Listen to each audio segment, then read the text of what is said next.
Praise the lord. మన ప్రభువును రక్షకుడైన క్రీస్తు యేసు ప్రభువు వారి శ్రేష్టమైన నామముపేట మరొకసారి మీ అందరికీ శుభాలు వందనాలు తెలియజేస్తుంటున్నాను. నేటి దినం యెషయా గ్రంథం 53వ అధ్యాయం 14వ వచనాన్ని మనం గమనించినట్లయితే వాక్యం అంటుంది, నిశ్చయంగా అతడు మన రోగములను భరించను, మన వ్యసనములను వహించను వాక్యం అంటుంది.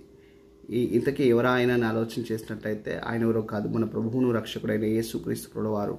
ఆయన చేసినటువంటి కార్యం ఏంటి అంటే, ఆయన నీకు నాకు అలాగున సమస్త మానవాళి కొరకు, మనందరి కొరకు ఆయన శిలువలో మరణించి రక్షణ కార్యాన్ని జరిగించాడు. మానవాళికి విమోచన ఇవ్వడానికి ఆయన మన వ్యసనములను భరించాడు, మన పాపలను మోసాడు, వ్యాధులన్నిటికీ స్వస్థత ఆయన రక్తం మూలంగా ప్రకటించాడు.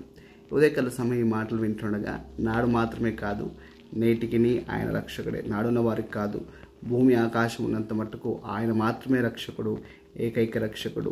అయితే ఈ రోజు కూడా ఆయన్ని భారం మోయడానికి, నీ బాధలు తీర్చడానికి సిద్ధంగా ఉన్నాడు. వాక్యం అంటుంది, యేసుక్రీస్తు ప్రభువు వారు నిన్న నేడు నిరంతరం ఏకరీతిగా ఉన్నాడు వాక్యం అంటుంది. ఆయన గురించి వాక్యం అంటుంది, ఆయన అందరికీ ప్రభువు అని వాక్యం అంటుంది.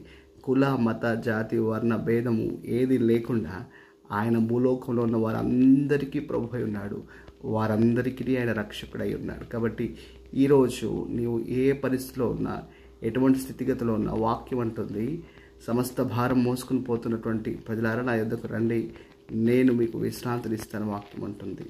సమస్త జనులను ఆహ్వానిస్తాడు. ఎటువంటి భారంతో ఉన్న వారినైనా ఆహ్వానిస్తున్నాడు. ఆయన భరించడానికి, మోయడానికి ఎల్లవేళలా సిద్ధంగా ఉన్నాడు. నీకు విశ్రాంతినివ్వడానికి, విడుదలనివ్వడానికి ఆయన ఎప్పుడూ సిద్ధంగానే ఉన్నాడు. మరి ఈరోజు నువ్వు ఆయన చెంతకు రావడానికి సిద్ధమా? ఆయన చెంతకు వచ్చినట్టయితే నిత్య జీవంతో పాటు ఇహలోకంలో నీకున్నటువంటి ప్రతి పరిస్థితిలో నెమ్మదిని, విడుదల ఆయన అనుగ్రహిస్తాడు. కాబట్టి ఆయన చెంతకు రావడానికి సిద్ధమా? మరి దేవుడి మాటలు దీవించడం కాక మీ ప్రేయర్ రిక్వెస్ట్ ఏమైనా ఉన్నట్టయితే కామెంట్ బాక్స్లో తెలియజేయండి. తప్పకుండా మీకు ప్రార్థన చేస్తాము. ఆమేన్.